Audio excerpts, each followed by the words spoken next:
No es normal que yo tenga que esconder al invitado en el título y en la foto, porque el video puede ser censurado, porque no lo pueden esconder.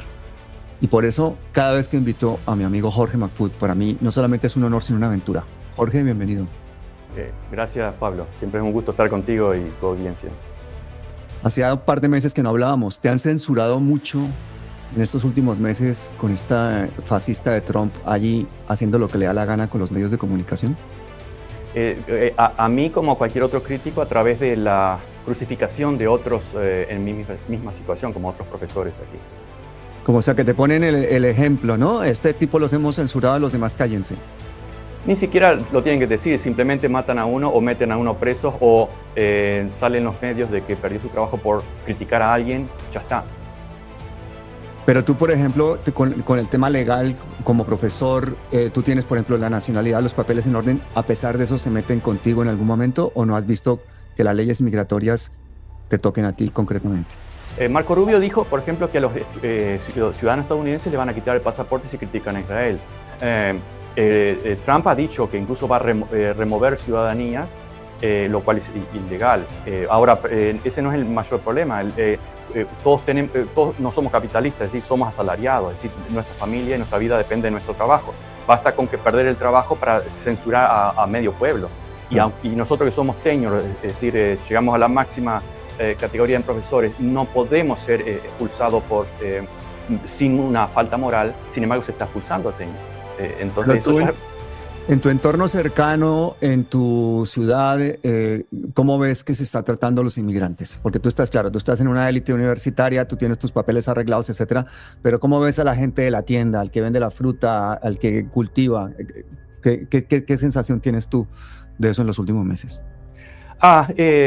Decepción incluso dentro de la derecha de esos inmigrantes. Yo conozco muchísimos, desde las personas que trabajan aquí como en el servicio de limpieza, en la universidad, que son legales, pero son inmigrantes recientes, a otros que son ilegales, que reciben ayuda de traducción, por ejemplo. Es terrible la situación, el acoso, la violencia incluso que reciben. Por lo tanto, incluso muchos venezolanos que dicen, venimos escapando de una dictadura, que no creo que sea realmente tanto como lo pintan, pero y ahora estamos viviendo una dictadura. Bueno, esa es básicamente la sensación que tienen.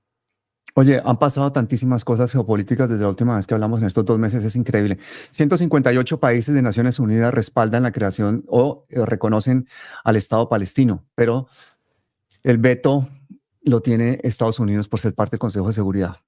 ¿Qué opinas de esa realidad, de tener que arrodillarnos una y otra vez frente a un único veto que siempre viene de Estados Unidos? Sí, que debería ser reformada. La ONU hace mucho tiempo debió ser reformada porque es un legado de la Segunda Guerra Mundial que ya está anacrónico. Y para disimular eso, tanto Trump como Milley se quejan de que la ONU no los respaldan y por lo tanto tienen que actuar de forma unilateral. Pero simplemente la historia es que Estados Unidos veta y hace lo que quiere contra el 99% de la voluntad del mundo. Hay que Bueno, de todas reformarla. formas, Trump siempre actúa de forma unilateral. Es más, se pasa por la faja, por ejemplo, cuando su propia jefe de seguridad le dice, oiga, no, que tranquilo, que Irán no tiene armas nucleares, y dice, no, yo tengo otra información, tengo otra inteligencia. Le está hablando la jefa de seguridad nacional y dice, tengo otra información, voy a bombardear. Es decir, ¿él solamente se cree a sí mismo o qué? Él sabe, como hombre de negocio, incluso que coincide con el hombre religioso, de que lo que importa es el verbo, no la realidad. Lo que él diga, es como el chiste aquel de Trujillo, ¿qué hora es, soldado? Y el soldado le dice a Trujillo, la hora que usted quiera. Entonces, básicamente es lo mismo con Trump. Él sabe que está mintiendo porque en todo lo que dice, lo dijo en la ONU, todos son falsos desde el punto de vista factual. No le importa. Es lo que diga, porque sabe que tiene seguidores que lo apoyan, que quieren una buena narrativa. Es suficiente la palabra. Y hace lo que quiere, absolutamente. La ley acá es una decoración a esta altura. Creo que solo hay una persona que puede mentir más que Trump, que es Netanyahu.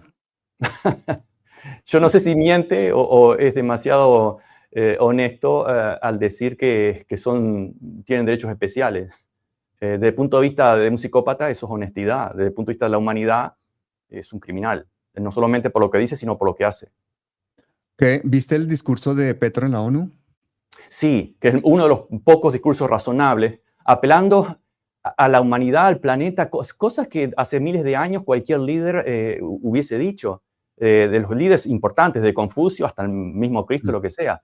En este momento, pero estamos en manos de psicópatas, recordemos eso. Además, psicópatas egolátricos, todos son egolátricos.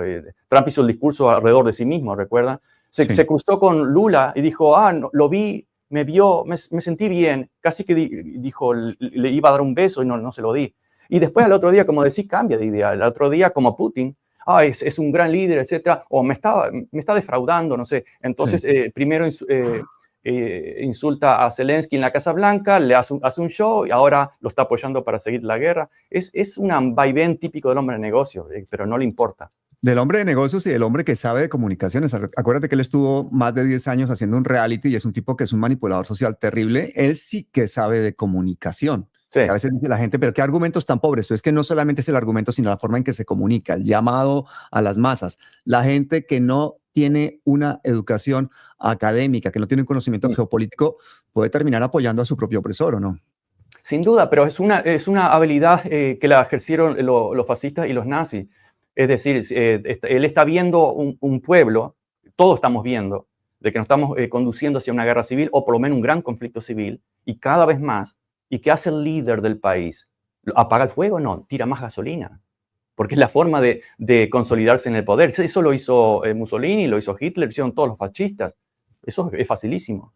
Mira el caso de Netanyahu. La única forma de salvarse de todos los casos de corrupción es organizar un genocidio, dejarse atacar, incrementar el daño y hacer hasta lo imposible porque sea él una figura militar, dejar de ser una figura política, volverse un líder. Y así consigue pues escaparse de lo que le iba a suceder, que era pues el juicio de corrupción inminente que tenía encima, o sea, la huida hacia adelante. Sí, eso es el otro ejemplo clarísimo. Sí, que matar, mentir por salvarse a sí mismo. Y lo mismo podríamos decir a aquellos que están en la lista Epstein. Uno puede decir, bueno, estás en la lista y algún día te van a descubrir o quienes tienen el poder te van a poner en evidencia. Y uno dice, bueno, me voy a salvar. ¿Y cómo me salvo? Envío bombas y mato a todo un pueblo. Y bueno, ¿y por qué no me crucifico yo mismo y evito? No, porque no importa, porque el yo, en este caso Trump y otros líderes, son más importantes que la humanidad. Sí. Oye, es increíble que Israel haya atacado hasta 6 países en una misma semana. ¿Ah? 6 países. Un país que tiene 22.000 kilómetros cuadrados, que lo único que tiene es el respaldo de un imperio, pero que haya atacado 6 países en una misma semana. ¿Cuándo se había visto eso?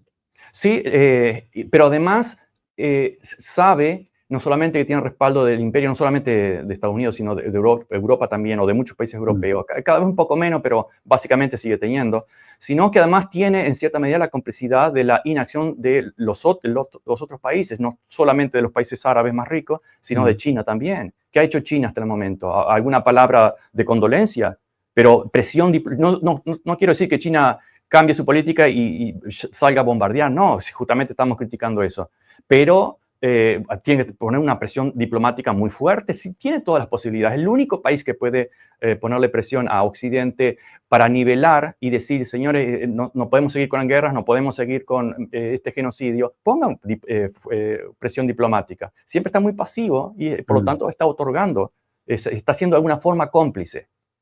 Y fíjate la jugada estratégica de Trump. Trump le pide a Afganistán que le devuelva la base de Bagram, que es una base ¿para qué? estratégica por su proximidad con la región de Xinjiang, en China, donde tiene los misiles y los silos y la producción de misiles balísticos nucleares.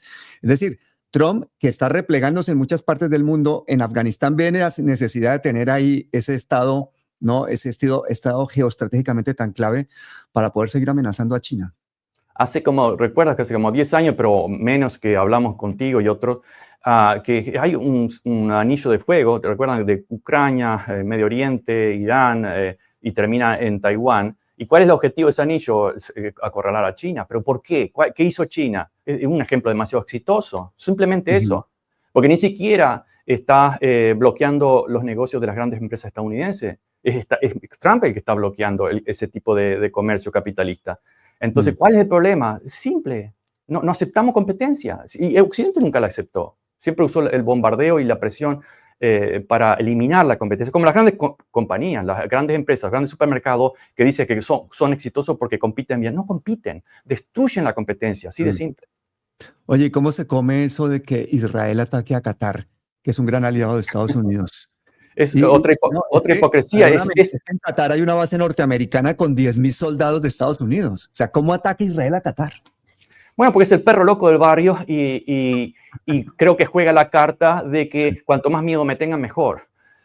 Y además hay otras explicaciones más religiosas que no sé si suscribirlas, pero hay una explicación, la idea de que cuando Israel tenga todo el mundo en contra es cuando va a vencer, porque según la teoría bíblica, talmúdica, etcétera, eso es lo bueno. Yo no estoy tan de acuerdo en eso, aunque podría ser una posibilidad para mucha gente, pero desde el punto de vista geopolítico creo que simplemente es cuanto más miedo me tengan, más fuerte me pongo. En el caso de Qatar es una hipocresía. Recordemos que Hamas fue apoyada por Netanyahu.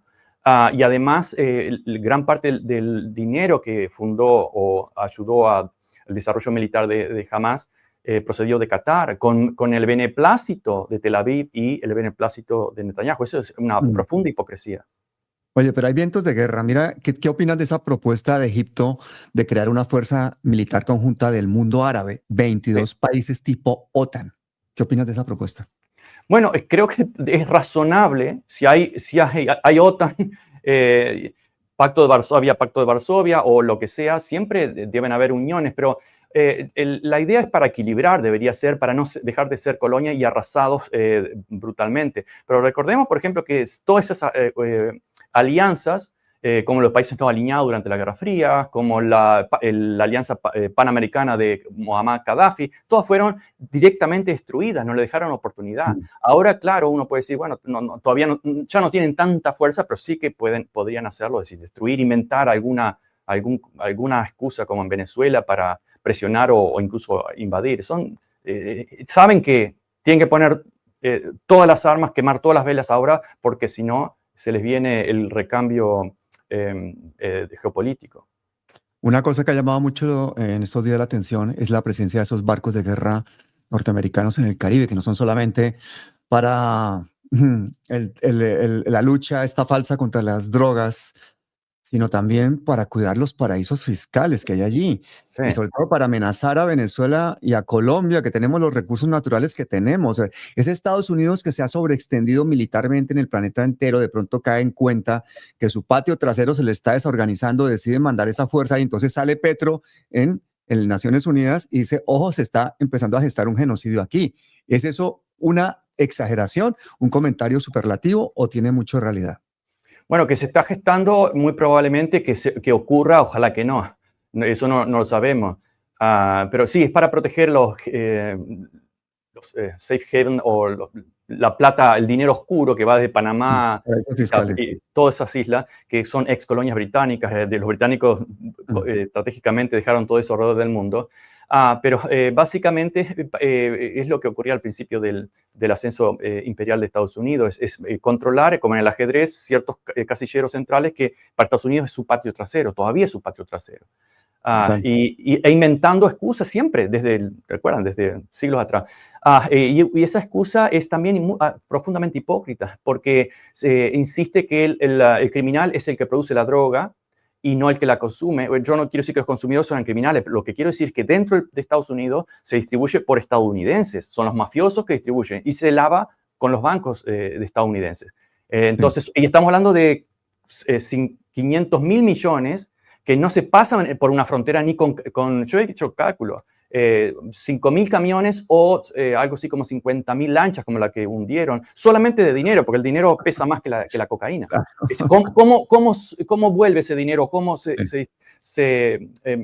hace cash? Por el lavado de bancos y otros sistemas que están aquí en Estados Unidos. No solo los consumidores, sino distribuidores y lavadores de dinero.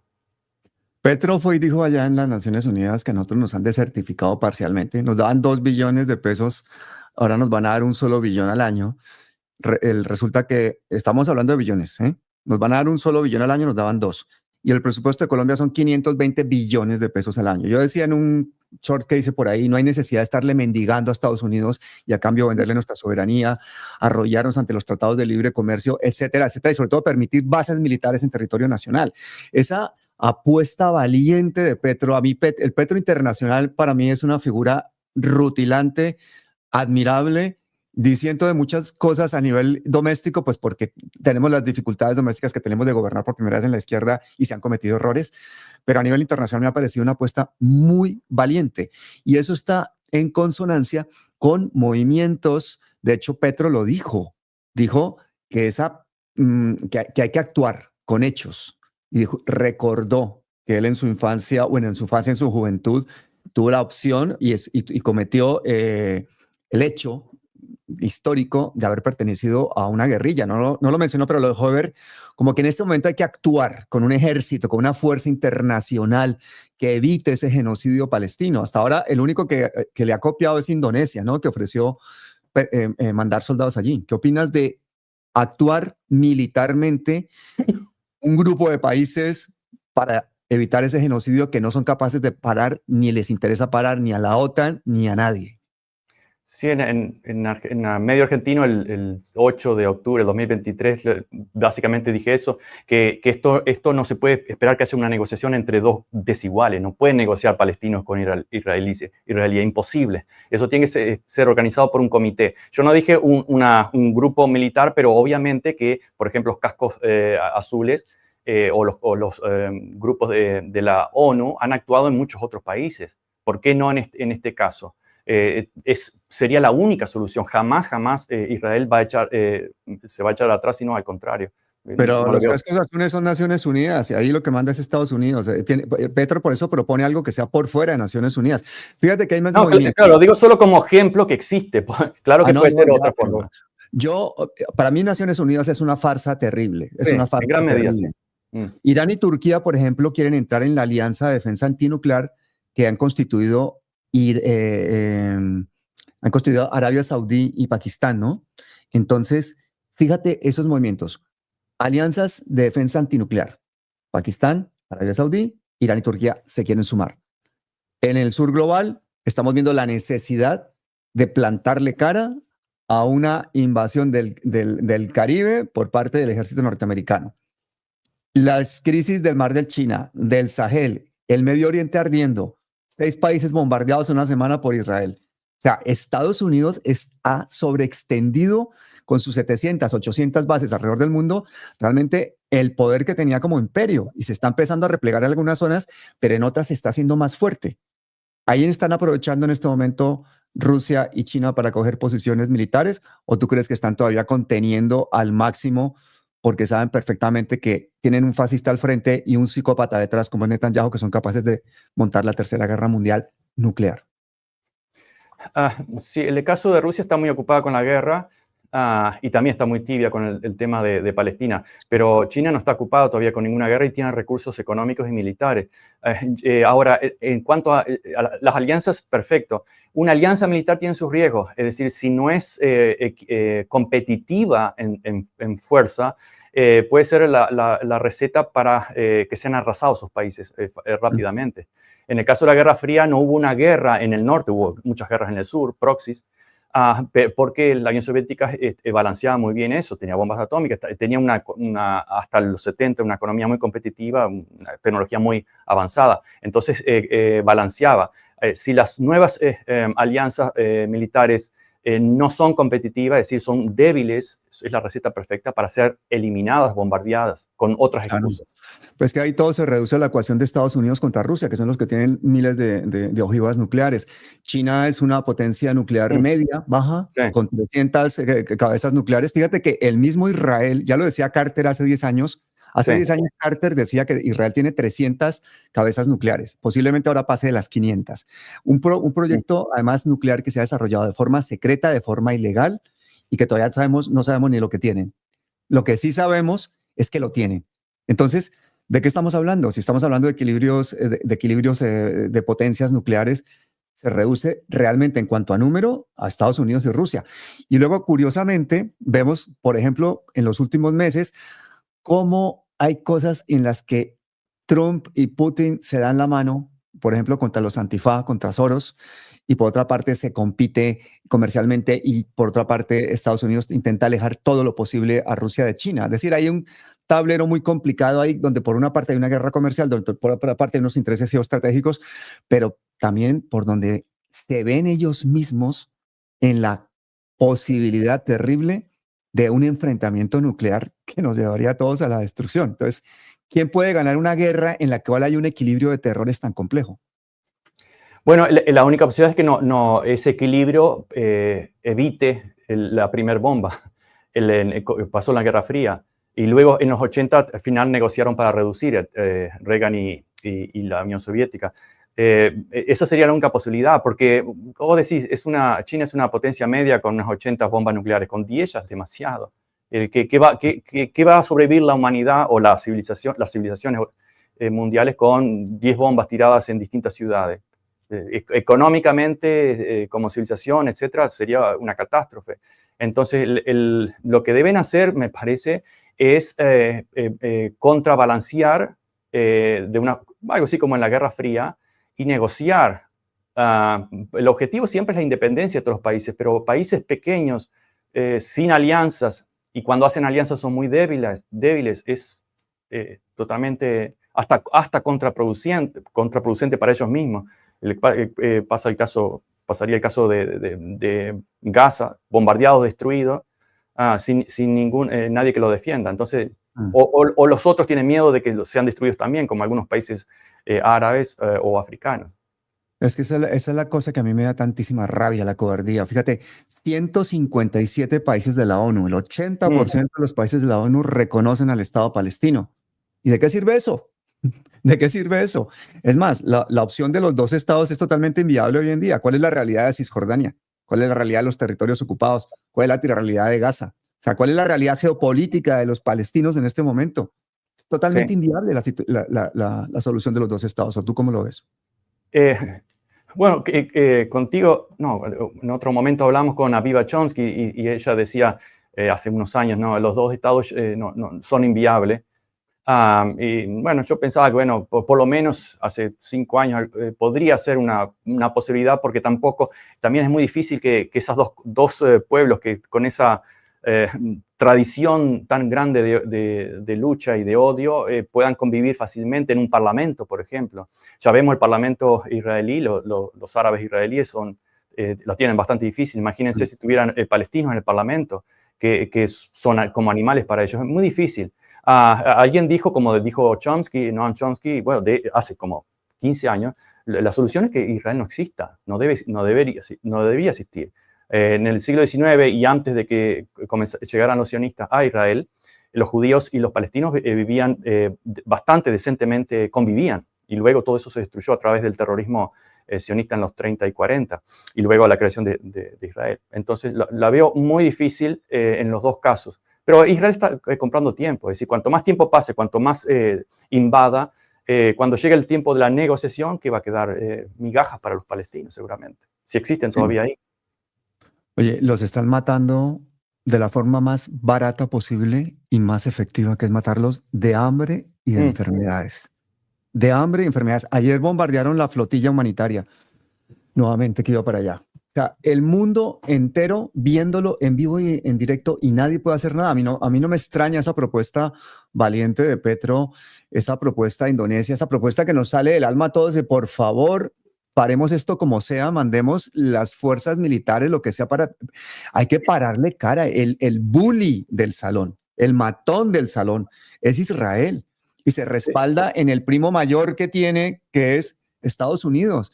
Y toda la clase completa no es capaz de plantarle cara al bully. ¿Sabes O sea, por qué no, Pablo? ¿Por qué no? Porque ese genocidio no se está cometiendo físicamente en Palestina, pero está ocurriendo en todo el mundo. Si observamos el genocidio de Ruanda en los años 90, se paró con la intervención internacional. ¿Cuál era la diferencia? Fue un genocidio horrible también, pero como dicen los israelíes, siempre hubo genocidio, etc. ¿Cuál es la diferencia?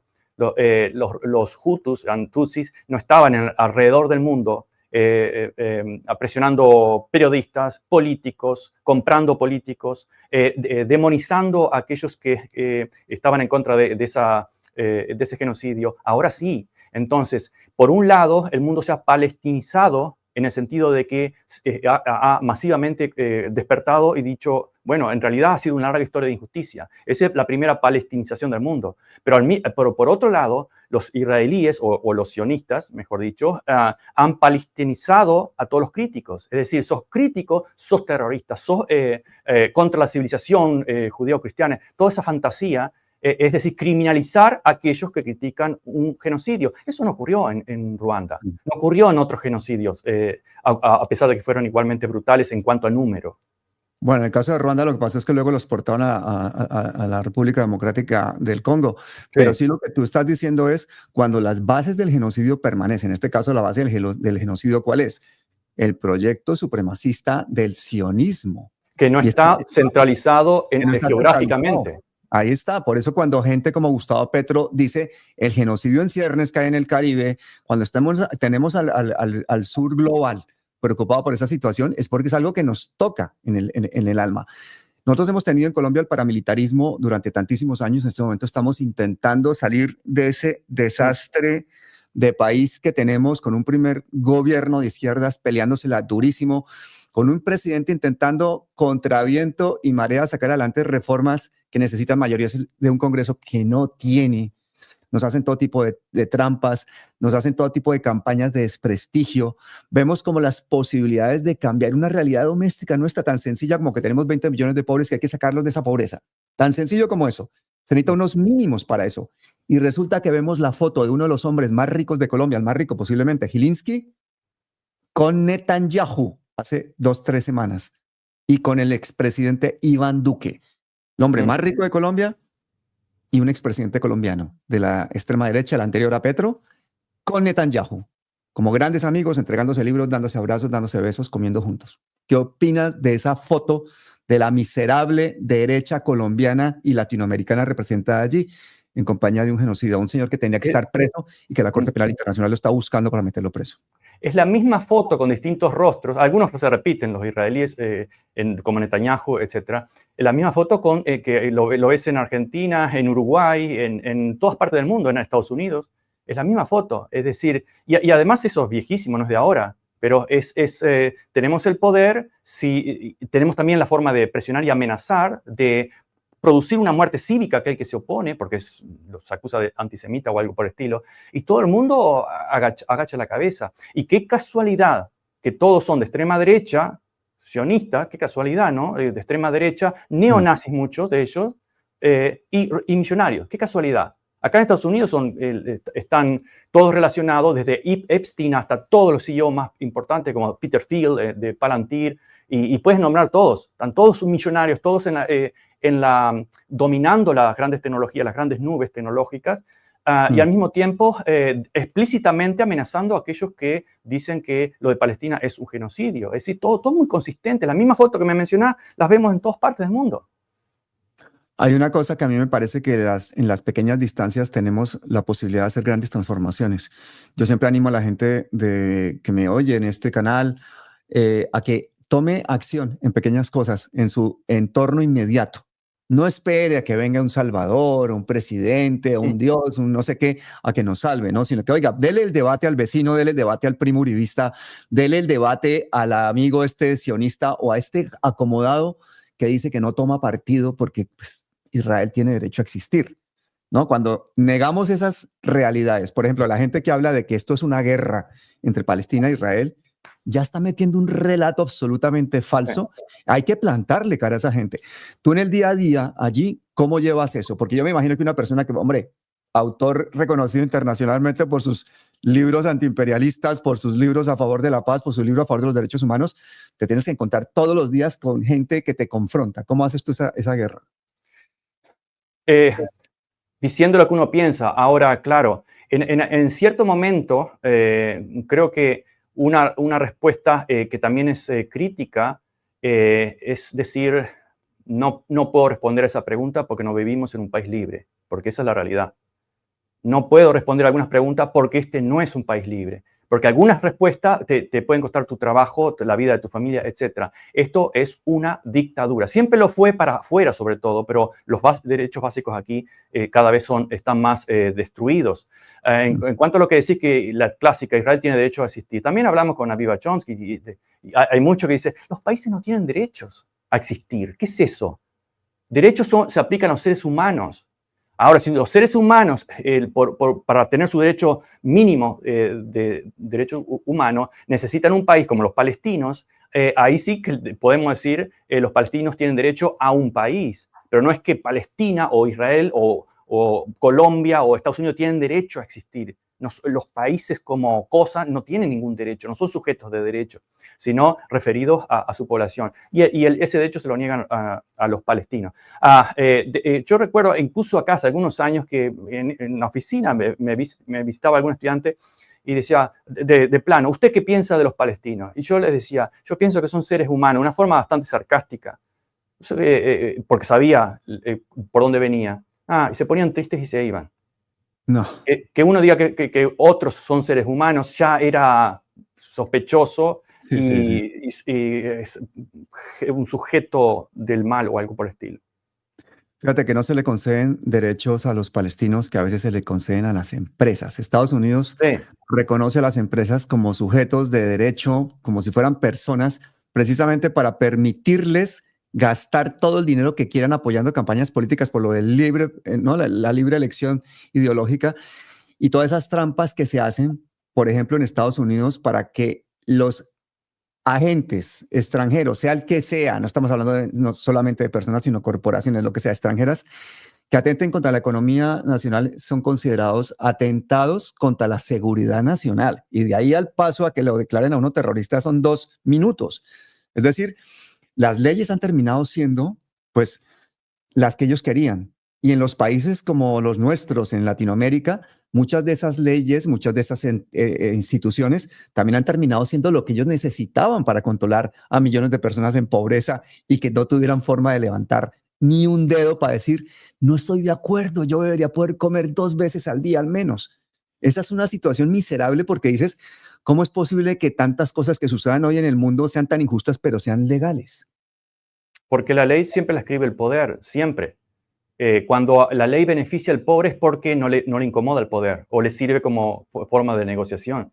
Eso es muy viejo. Ahora, y también llamamos corrupción legal. Ahora, incluso los poderosos hasta se están salteando la ley porque están tan apurados en hacer lo que quieren hacer que ni siquiera quieren pasar por la incomodidad de un debate parlamentario. Ahora, estoy de acuerdo con lo que voy a decir, cada uno puede hacer algo, pero también es muy difícil que la gente tome conciencia si uno de los objetivos de destrucción es la educación.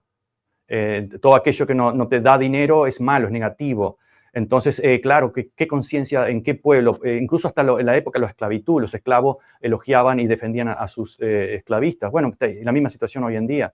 Entonces, sí hay que hacer, se puede hacer mucho, pero hay que tener conciencia cuáles son esos puntos. La educación para libre de los intereses económicos, aunque digan es lavado de izquierdista de cerebro, etcétera, que digan nomás. ¿Qué es toda la cultura, sino un profundo lavado de las clases dominantes hipercapitalistas? No importa, seguiremos luchando y dando el debate sin suicidarnos, obviamente, porque para luchar hay que estar vivos, para luchar hay que tener un trabajo. Entonces, Sí. hay que también ser estratégico al mismo tiempo. Claro. Lo que pasa es que a veces alguna gente se pasa de estrategia, se pasa de cálculo. Te lo digo porque he tenido pues amigos, compañeros o activistas o comunicadores alternativos que ante el tema del genocidio palestino han entrado muy tarde. O sea, muy tarde. Sí. Esto empezó hace 2 años y ellos empezaron a hablar del genocidio hace 6 meses, cuando muchos llevamos insistiéndoles, por favor, hay que decir, hay que unirse, hay que hacer, ¿sí me entiendes? Cuando ya 80 videos hechos, ellos no habían hecho uno y de pronto empiezan a hacer alguno porque resulta que Petro entonces alza la voz y entonces ya es políticamente correcto, de moda o es dentro de lo normalmente progre hablar contra el genocidio palestino, pero permitieron ese genocidio durante 1 año y medio o durante más tiempo. Es decir, también los momentos son la clave. Cuando en este momento necesitamos parar ese genocidio, llevamos 2 años de genocidio. Se han cargado, lo decía el otro día Albanese, más de 800.000 personas, que eso es otra cosa que hay que analizar. Nos quedamos todos como con la cifra, no, es que han asesinado 50.000 personas, la mitad son mujeres, son niños, eso es mentira. Han asesinado a cientos de miles de personas. Lo primero que muere en una guerra es la verdad, y en el caso de un genocidio, con mayor razón. Han asesinado a 800.000 personas. En este momento quedan más de 1.200.000 personas en Gaza por ser asesinadas. ¿Lo vamos a permitir? Los mismos comandos israelíes lo han reconocido, que son varios cientos de miles de muertos. Y obviamente que las cifras que se hablan son aquellos documentados, pero imagínense ustedes documentar en la situación de Gaza. ¿Qué van a documentar si no tienen ni para comer? O que los rehenes están hambrientos. ¿Qué quieren? ¿Que le den lo mejor? Es una situación apocalíptica. Ahora, el dicho de la justicia tarda pero no llega, yo siempre estuve en desacuerdo con eso. Siempre hay que luchar por lo último que haya para hacer justicia. Primero la verdad y luego la justicia. Pero justicia que tarda no llega. Pero si las leyes las hacen los que terminan ganando las guerras, haciendo los genocidios, y esas leyes son injustas, entonces lo justo es desobedecerlas. Sí. Y ahí aparece entonces la figura de la desobediencia civil pacífica. La pregunta es, ¿y la desobediencia civil no pacífica qué? Porque esa sugerencia que hace Gustavo Petro, esa invitación a que haya una fuerza internacional, esa es una sugerencia pacífica, eso es una fuerza armada que va a luchar por parar un genocidio, pero eso es una solución pacífica, o cómo puede la gente interpretar eso, que tengamos que estar pidiendo a los países árabes, el sur global y un montón de gente que haya una intervención armada para parar un genocidio. Lo primero que nos van a decir, si ve, ustedes también son militaristas y están buscando más guerra. ¿Cómo te defenderías tú cuando te digan ese argumento? Sí, que con el argumento de que acá en Estados Unidos todos tienen derecho a defenderse pegándole un tiro al otro. Y bueno, también los del otro lado tienen el mismo derecho. Ahora, depende de cada situación especial. Recordemos que en América Latina, en las dictaduras, en Mahatma Gandhi comenzó tomando armas, fracasó. Y su resistencia pasiva triunfó. No quiero decir que ese es el modelo. Quiero decir que en algunas ocasiones tomar las armas simplemente fue una excusa para que el que tiene mucho más poder simplemente arrase con todo diciendo estamos poniendo orden, nos estamos defendiendo. Hay que tener cuidado, hay que ser estratégico. Ahora sí, por supuesto que lo dice la ONU incluso. Todo pueblo, desde 1982, todo pueblo que está bajo situación de apartheid, todo pueblo que está siendo ocupado tiene derecho a tomar las armas, a defenderse tomando las armas. El ocupado tiene derecho, no el ocupante. En el caso de Palestina, ¿quiénes son los que tienen derecho a tomar las armas? Los israelíes, porque Israel tiene derecho a existir. ¿Qué ficción muy conveniente? Desde todo punto de vista legal, de todo punto de vista moral, es al revés, señores. Los que tienen derecho a tomar las armas son los ocupados y los que están sufriendo el apartheid, y ni que hablar, sufriendo un genocidio. Y siempre habrá el que quiera ponerte una mano en el arma para poderte masacrar. Recordando la imagen de los falsos positivos en Colombia, Sí. estos jóvenes estudiantes y trabajadores, que el ejército, siguiendo las directivas de un gobierno paramilitar, asesino y narcotraficante, asesinaba a estos jóvenes para que cobraran estos militares pues dinero, ascensos, hasta alguno asesinó por un plato de arroz chino. Y lo primero que hacían era ponerles el uniforme militar y un arma al lado del cadáver para decir, ¿sí ven? Ahí está. De alguna forma también pedirle a la gente una intervención armada sin unas garantías suficientes es llevarla de carne de cañón. Entonces, ese es un argumento muy complicado para los revolucionarios en el mundo entero. Y las épocas cambian. Fíjate, en la época en que estaba Gustavo Petro en la guerrilla, no había redes sociales, no había internet. Teníamos un estatuto de seguridad de un presidente que se llamaba Turbay Ayala, que eso era, mejor dicho, que te llevaban a un cantón militar, te torturaban, te desaparecían y no pasaba nada. Eso era lo que sucedía en esa época en Colombia. ¿Cómo hacías para protestar? ¿Cómo hacías para disentir, para armar un movimiento revolucionario? ¿Cuáles eran las opciones que tenía la gente si no era meterse directamente en un grupo armado? O sea, y esa es la realidad de esa época. Hoy en día, ¿cuál opción tenemos nosotros para resistir que sea tan potente, tan efectiva? ¿Cuál crees tú que es la posibilidad para un joven que nos esté oyendo, que tenga 25 años, que esté mamado, desesperado de la violencia, de la desigualdad en su país y que quiera hacer algo? Es decir, traducido, ¿cuál es la posibilidad del que no tiene poder? ¿verdad? Obviamente que es la opinión y la unión. Vamos a ver, todos los falsos positivos en Colombia, todas las falsas banderas de los grandes imperios, ¿cuál era el objetivo? Si tenían todo el poder, ¿por qué hacían eso? Porque el objetivo es la opinión pública. Es decir, tenían que mentir, tenían que convencer de alguna forma, incluso las dictaduras tendrían que convencer. Por eso todo ese teatro, si no, lo harían directamente. Entonces, si el objetivo es la opinión pública, incluso de los poderosos, también puede ser la opinión pública de los de abajo. Porque los de abajo también existe, podrán ser esclavos, pero la esclavitud también por lo menos la esclavitud de grilletes, terminó. Y todo tiene un proceso. El proceso de los débiles es unirse entre los débiles y dejar de prestarle atención y esperar que los poderosos, que un millonario vaya a resolver el problema de la pobreza, por ejemplo. Ahora, el problema que tenemos con la opinión pública de los débiles o de los que estamos en desacuerdo con ese tipo de cosas es que esta opinión está manejada por los poderosos. Estas plataformas son de los poderosos. Funcionan con algoritmos para que los poderosos sean más ricos y para que los poderosos en un momento dado te puedan silenciar. ¿Qué es Palantir? ¿Qué es Facebook? ¿Qué es YouTube? ¿Qué son estos canales? Nosotros estamos utilizando la ventana en la que nos dejan todavía asomar la nariz para poder gritar. Pero ese grito tiene que ser muy efectivo y tiene que ser viral. Y sin embargo, esa viralidad también depende de los algoritmos de esos mismos poderosos. O sea, eso es como un círculo que dice uno, ¿dónde está la salida? Y entonces yo siempre pienso, la salida está en la calle, en la movilización, en la presencia física. En estos días que hemos visto manifestaciones multitudinarias en el planeta entero, mira, la vuelta a España, la llegada fue un buen ejemplo de eso, ver cómo bloquean la llegada.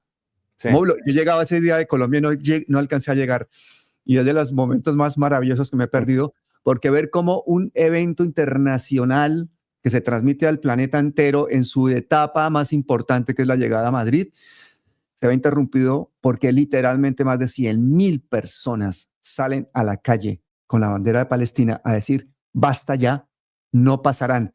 Y no pasaron, y no pasaron. Exacto. ¿Y por qué todo eso? Porque había dos ciclistas que venían representando a un Estado genocida, que es Israel, legitimando con su presencia la normalidad de un genocidio, que eso es lo que representa una persona israelí en Eurovisión, en un torneo de tenis, en un torneo de baloncesto, en un partido de fútbol. Por eso yo creo que el gran reto es no solamente este bloqueo que tenemos que hacer el planeta entero comercial a todas las industrias israelíes, sino el bloqueo simbólico en todos los eventos en los que participe Israel. Y que si el gobierno local no lo hace, lo hagamos los ciudadanos. A mí lo de la Vuelta a España me pareció espectacular. ¿Tú lo viste? Sí, lo vi, lo seguí muy de cerca. Y cuando hablas de la calle me recordás a tu amigo Monedero. Que... No es mi amigo, no es mi amigo. Bueno, pero lo entrevistaste, perdón. Lo entrevistaste y dijo algo que me parece fantástico. En la calle es donde el miedo cambia de bando. Me parece, es un resumen bastante razonable. Esa frase tampoco es suya, pero él es una de las personas más articuladas en su discurso. Yo vi una entrevista, por ejemplo, que le hizo Juan David Correa, el exministro de Cultura colombiano, con el que a propósito vamos a empezar a hacer un programa semanal en este canal.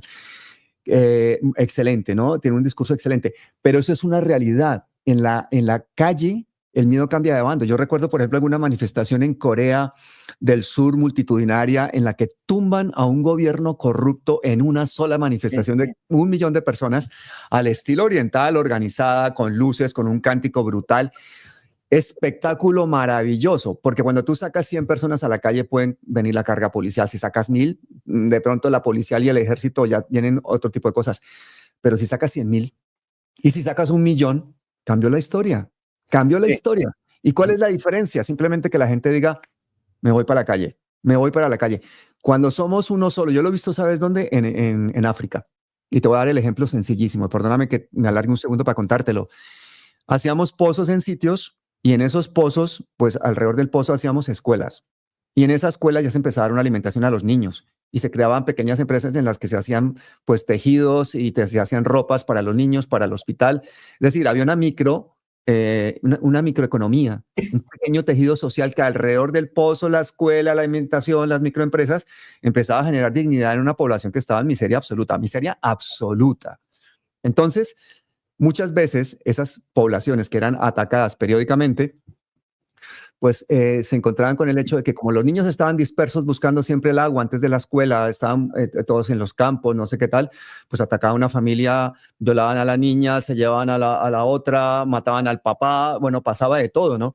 Cuando estaban los niños reunidos en torno a la escuela y vino alguno de esos ataques, los papás salieron a proteger a sus hijos porque estaban todos centralizados en la escuela. La escuela era en ese momento como el gran tesoro del pueblo y la simbología de estar todos los niños allí, inmediatamente todo el pueblo llegaba allí. Y estos grupos de asesinos, cuadrillas, se encontraban con que de repente alrededor de la escuela había 200 personas, 300 personas, desarmadas, pero eran 300 personas. Y las 300 personas se encontraban con un fenómeno que no había sucedido antes. Es ver a estos tipos darse la vuelta y largarse. Y dijeron, ¿aquí qué pasó? El sentido de la dignidad nos lo da el trabajar en equipo. Por eso desde aquí mi invitación a la izquierda colombiana, que se unan a las personas que están haciendo los movimientos pacifistas en el mundo, que se unan, que dejemos los egos, los alternativos en comunicación.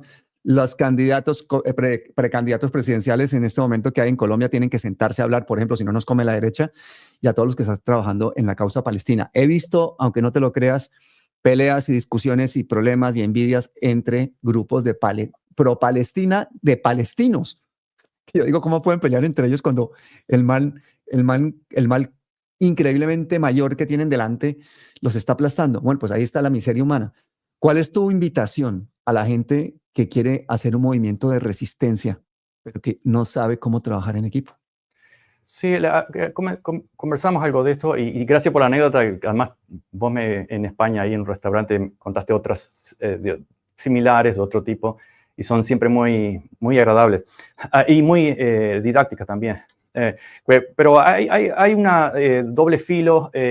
Por ejemplo, cuando hablas de los medios como YouTube o medios sociales que están manejados por el algoritmo, que están en las manos de unos poquitos, que ya sabemos cuál es su ideología y su interés. Pero hay grietas, por supuesto que hay grietas. De la misma forma que podemos decir, bueno, la primavera árabe fue inoculada básicamente por las redes sociales. En este caso también, todo eso que estás contando de la gente en las calles, de la vuelta en España, de las manifestaciones masivas, también, y de la nueva conciencia pro-palestina en ese aspecto, no es que sea pro-palestina, es pro-derechos humanos, también en gran medida está en porque la narrativa israelí, en este caso, perdió el monopolio de los grandes medios, que estaba en los grandes medios, compraban periodistas, tenían los canales, etc. Y las redes sociales ya es un poco más difícil. Aunque ellos sean los dueños, ya es más difícil y en gran medida todas esas grandes manifestaciones masivas se basaron en esa indignación que a mucha gente produjo ver cosas que en otros medios jamás se hubieran visto ni se veían. Entonces, yo, en cuanto a organizar, yo creo que hay que meterse en, aunque sea por aprender, pero sí que en todo tipo de asamblea, aunque sean asambleas virtuales, ya sean políticas, sociales, lo que sea, en las más que se puedan, 2, 3, 4, ser miembros de esos grupos y de ahí, obviamente, también jugársela físicamente, cuando realmente que hay un momento, en tu caso, bueno, tuviste la oportunidad, acá en Estados Unidos es mucho más difícil, pero cuando hay un momento en apoyar, hay que apoyar en lo posible. Y en la medida de la posibilidad de la persona, tampoco, como decía antes, si le están diciendo, si sales de acá vas a perder tu trabajo, claro, es más difícil de suicidarse por una manifestación. Pero nunca hay que olvidar que ese es el camino de resistencia. Otro camino de resistencia es convocar gente que tenga mucho tirón, gente muy mediática, gente que pueda apoyar. ¿Por qué no? De pronto alguna persona multimillonaria que quiera cambiar o reescribir el destino para sus propios hijos, porque yo me imagino que esa gente que tiene cientos de millones de dólares tendrá que respirar aire, tendrá que comer, tendrá que hacer una vida en un planeta finito. Y sus hijos y sus nietos, ¿qué quieren? Terminar rodeados de ejércitos de pobres, de ejércitos de parias, de ejércitos de personas que se han acostumbrado a ver fosas comunes en sus territorios. ¿Por qué digo esto? El youtuber, que creo que es la youtuber más grande de Colombia, ¿sabes cuántos suscriptores tiene? No. 49 millones. Ajá. 49 millones. Mi canal de derechos humanos, que lleva peleando 8 o 10 años, tiene 275,000, creo. Esta persona tiene 49 millones. es multimillonaria, tiene una fortuna de cientos y cientos de millones de dólares. Es colombiana. Es de origen, creo que, me parece que es libanés, y yo no le he escuchado levantar su voz fuerte y gritar por el pueblo palestino. No le he visto tampoco levantar su voz fuerte y gritar por las injusticias en Colombia. Esta señora se llama Shakira, es la artista colombiana más internacional. Tiene un parlante, un altavoz mundial, y sinceramente yo creo que con la fortuna, la fama, el interés que le deberían suscitar estas cosas debería ser muchísimo más. Y yo creo que ese es un llamado a todas esas personas, famosos, ricos, gente realmente influyente y potente en las sociedades, que no le deje las luchas a los desheredados, que no le deje las luchas a los activistas, a la gente que se está muriendo en las calles, que se sume, que reescriba la historia, porque no la podemos reescribir simplemente los que no tenemos absolutamente ningún poder. Necesitamos ayuda. Esta convocatoria tiene que ser así. A todos los fans de Shakira, etiquétenla, díganle, mándenle este WhatsApp. Shakira, por favor, ayuda al pueblo palestino de forma mucho más rotunda. Ayuda al progresismo colombiano de forma mucho más rotunda. Esto es una petición, es una exigencia, no, es un derecho de un pueblo a exigirle a sus referentes artísticos, a sus referentes culturales, que se sumen a esta lucha social. Somos uno de los países más desiguales del mundo, necesitamos la ayuda de gente como Shakira. Sí, en un programa anterior que con Hugo Godoy comentaba justamente esto, que lo de Shakira es echar rosa con una profunda cobardía, porque en una sociedad nadie es neutral, nadie. Pero si uno es millonario y tiene ese poder que estás mencionando en las redes sociales, es aún más implicado. No existe la moral neutral. Entonces está profundamente implicada con el poder. Y eso está tomando partido, sin duda. Es como Messi y otros casos. Si no te pronuncias porque me va a quitar el negocio, porque me van a, de alguna forma, sancionar, ¿con cuánto? ¿Cuántos millones tenés y cuántos vas a perder? Algo siempre hay que perder. No quiero decir que te suicides, pero algo siempre se va a perder. En el caso de las redes sociales, que muchos tienen millones, en la Operación Mockingbird supimos de que ciertos libros eran promocionados y ni siquiera los autores lo sabían, y otros eran hundidos. ¿Por qué no? ¿Alguien piensa que no están haciendo lo mismo con ciertas figuras, como mencionaba, grandes figuras? Aquellos que son convenientes o neutrales o están haciendo un buen papel favorable al poder, ¿por qué no poner 2, 3, 4, 5 millones desde la CIA, desde el Mossad, si les sobra el dinero? Actúan de forma ilegal porque la ley no les importa. No van a poner o promocionar, ya que tienen el control de todas esas grandes redes sociales, así como banean tu canal. Lo contrario fácilmente pueden hacer con aquello que sí les conviene. Son instrumentos, aunque no lo sepan ellos mismos, pero sí que deben saberlo, que son unos cobardes. No es que sea un tema de luchar, que hable por los palestinos, simplemente al hablar por los palestinos y estar hablando por los derechos humanos y dejarse de hacer dinero con canciones sobre la infidelidad de su esposo y el reloj que usa, lo que sea. Eso es obsceno, asqueroso y muy cobarde. Y te voy a decir una cosa, el problema de estos artistas y de todos estos famosos multimillonarios, y ahí meto también a muchos ciclistas, ahí meto a Egan Bernal, ahí meto a muchísima gente que gana mucho dinero, que son muy famosos, es que ellos tienen sus compromisos comerciales también. Ellos tienen sus managers, sus gerentes. Entonces yo me imagino que Shakira dirá, no, si me pongo a hablar en contra del genocidio palestino aquí duro, se me cae el mercado en Estados Unidos, mi promotora que está en Los Ángeles me va a echar y voy a tener problemas y juicios y cosas. Háganlo, ténganlos, ¿por qué no? No se van a morir de hambre por eso. No se van a morir de hambre. Y si se mueren de hambre, hacemos una vaca entre todos y les mandamos un sándwich todos los días. Pero lo que sí es inadmisible es que son personas que cuentan con el cariño de millones de personas humildes que están sufriendo y las necesitan. Sí. Y no tienen una respuesta. Es una cosa muy difícil meterse a veces con un personaje. Shakira es una persona que la queremos muchísimo en Colombia, pues porque llevamos años escuchando sus canciones, hemos crecido con ellas. Bueno, es una cosa muy entrañable, ese tipo de relación que además es muy romántica, ¿no? Es muy idealista. Mi esposa la ama, pero yo le digo, primero no me gustan sus canciones, pero está bien, es un tema de gusto. Pero lo que no soporto es su cobarde neutralidad en temas importantes. Y más siendo ella tal vez libanesa, no sé si, o hija libanesa, sí, no sé si esto es un dato que vale, pero tal vez sí podría ser un agravante. Me van a caer aquí todos los fans de Shakira y yo les puedo decir que yo durante No mucho tiempo importa. fui también fan de Shakira. No me importa pagar las consecuencias. Sí que he visto, por ejemplo, en alguna amiga actriz que tenía el Instagram para cosas de activismo y luego me dijo, no, es que yo no puedo seguir haciendo esto porque entonces ya he vendido los derechos de mi Instagram a uno de mis patrocinadores, entonces yo ya no puedo seguir haciendo esto en el Instagram. Entonces yo sé que también hay temas económicos ahí de por medio en muchas de las cosas que ellos hacen.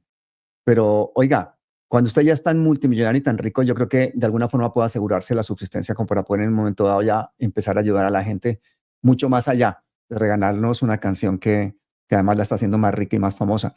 Nos pasa con los artistas, nos pasa con los deportistas. Tenemos ejemplos por toda parte en Colombia de gente famosa, de gente rica, de gente que ha sido icónica para el país y que dice uno, ¿y dónde está el compromiso de esta gente? Luego hay excepciones maravillosas, como mi amiga Margarita Rosa de Francisco. Es una persona que está en el corazón de medio Colombia y que sigue dando la pelea. Mira, esta semana es increíble. Ella hace la aplicación para estudiar filosofía, ya siendo mayor, hace unos años, y la hace aquí en la Universidad a Distancia en España. Y hace públicamente el anuncio de que quiere estudiar filosofía y que está lanzando los papeles para, uy, se me va a caer el micrófono, de que se va a lanzar que va a hacer filosofía en España a la distancia. Y entonces le escriben de la Universidad a Distancia en Colombia y le dicen, no, pues hazla aquí con nosotros, por favor, tú eres colombiana, no sé qué te, ay, pues encantada, la hago con ustedes. Se mete y resulta que es tan buena alumna que se saca, es una de las 3 mejores, y entonces al ser uno de los 3 mejores tienen una beca, ¿no? Bueno, pues en estos días le han sacado que ella, que es tan rica y tiene tantos privilegios, se ha aprovechado precisamente de unas becas que da la universidad, que para la gente más pobre, que eso es una contradicción, que eso es una hipocresía, lo típico de la izquierda, de estos, o sea, le ha caído gente de la extrema derecha a hacer una campaña de difamación terrible. Y lo que ha pasado, pues, es totalmente claro y explicable, y es que, pues, ella, entre otras cosas, estaba dispuesta a pagar lo que sea, donde fuese para estudiar filosofía, se lo dan en Colombia y encima le resultan cobrando menos después, pues, porque era una de las 3 mejores, y esa es la realidad nuestra. O sea, al que brilla por la defensa de los derechos humanos, al que brilla ante la lucha pacifista o ante la lucha por la igualdad, le cae un guante hegemónico, brutal, de comunicación, de poder y toda su clientela que lo aplasta. Entonces encuentro a veces gente rota que dice, mira, ya me cansé de pelear. Otro día estuve también desayunando con otra amiga cantante, con Adriana Lucía, que la han amenazado de muerte y es una persona que no ha hecho otra cosa que trabajar por Colombia. O sea, y es gente que se la juega. Y ella no es Shakira. Ella no tiene los millones de Shakira y la fama de Shakira y los millones de suscriptores. Entonces, sí que me parece muy injusto que no le exijamos nosotros a estas figuras internacionales nuestras, que las hemos hecho ricos nosotros, el público mundial, que no le exijamos una responsabilidad social. ¿Cuál sería tu invitación, por ejemplo, en este momento a toda esa élite latinoamericana de las artes, de las ciencias, de los espectáculos, del deporte, que se mantiene al margen no solo del genocidio palestino, sino de la misma situación de sus países? Sí, que no podemos exigirles, pero sí podemos decir lo que pensamos de ellos, que son unos cobardes, que son unos mercenarios, que han vivido de los pobres, porque ¿cuántos discos compra un millonario, por ejemplo, de Shakira? ¿Cuántos discos por año? Han vivido de los pobres, entonces podemos decir lo que pensamos y nosotros sí podemos exigirnos a nosotros qué decir. A ellos no le podemos exigir nada, pero que nos escuchen, nos van a escuchar de alguna forma. Y espero que la gente de abajo se sume a eso. Sí. Oye, yo no sé cómo voy a titular esta entrevista para que no me la bajen antes de que la gente la vea, ni qué foto ponerle de portada. Voy a tener que hacer un clickbait histórico o inventarme algo. ¿Qué se te ocurre que podamos poner? Déjame pensar. Los títulos es lo que siempre me cuesta más. Escribo un libro más rápido que decido el título. ¿Qué ponemos? Que esta no es una entrevista de Shakira. No vamos a entrevistar a Shakira. No, tenemos que hacer algo como para que la gente sepa que hay un contenido interesante y entre rápidamente, lo vea y se haga viral. Me parece que has dado una entrevista increíblemente rica. Bueno, si a esto le podemos llamar entrevista, a este contrapunteo. Conversación. a esta conversación, pero que con el análisis geopolítico que hemos hecho, con el análisis de la situación del pueblo palestino, yo creo que le hemos dado unas claves de resistencia social pacífica a la gente que nos escuche, y por eso les invito a que lean los libros, de Jorge Mahfoud, empezando por La Frontera Salvaje, siendo por todos y cada uno de sus títulos. Se encuentran en Amazon. Yo no soy comercial de Jorge Mahfoud, pero los tengo aquí todos, y todos, algunos me los ha regalado, otros los he comprado. Libros que he comprado hasta 3 veces. Ya tengo el tercer ejemplar porque uno se lo comió mi perro ya después de leído, otro lo subrayé tanto que ya no se puede leer, y ahora tengo uno nuevo que estoy empezando otra vez. ¿Por qué son importantes esos libros? Porque todo ese contexto histórico que no se puede dar en una entrevista de estas rápidas, una conversación rápida, está ahí, para que ustedes en el silencio, en la reflexión de sus casas, se enriquezcan con ese recorrido histórico que hace Jorge Mahfoud por la historia de la supremacía blanca, estadounidense y británica, que ha arrasado con las posibilidades de igualdad y de paz de buena parte del planeta. Así que ahí les dejo esa invitación. Jorgito, una despedida, un llamado a la acción y a la resistencia ya para salir. Claro que sí. Bueno, estás mencionando el hecho de la historia. No es necesario leer toda la historia, pero yo creo que cuando reflexionamos moralmente, la historia nos ayuda muchísimo. Y, por ejemplo, creo que todas las personas tienen que pensar un poquito cómo pensaban, cuáles eran los valores de la esclavitud. Y se van a dar cuenta que es exactamente lo mismo lo que vivimos ahora, nada más que de formas diferentes. Nosotros vendemos nuestro trabajo, lo alquilamos, no nos vendemos tan directamente como la esclavitud, pero recordemos que los esclavos apoyaban a los esclavistas, etc. Entonces, la historia, ciertos momentos simples nos sirven para reflexionar nuestro presente. Los invito a eso. Piensen cómo era la esclavitud, qué pensaban, qué sentían, cuáles eran los valores morales y si somos muy diferentes hoy o no. Jorge, muchísimas gracias, de verdad. Cátedra, muy amable, muy generoso, muy oportuno. Muchísimas gracias y hasta siempre. Gracias, Pablo, y a toda tu gente.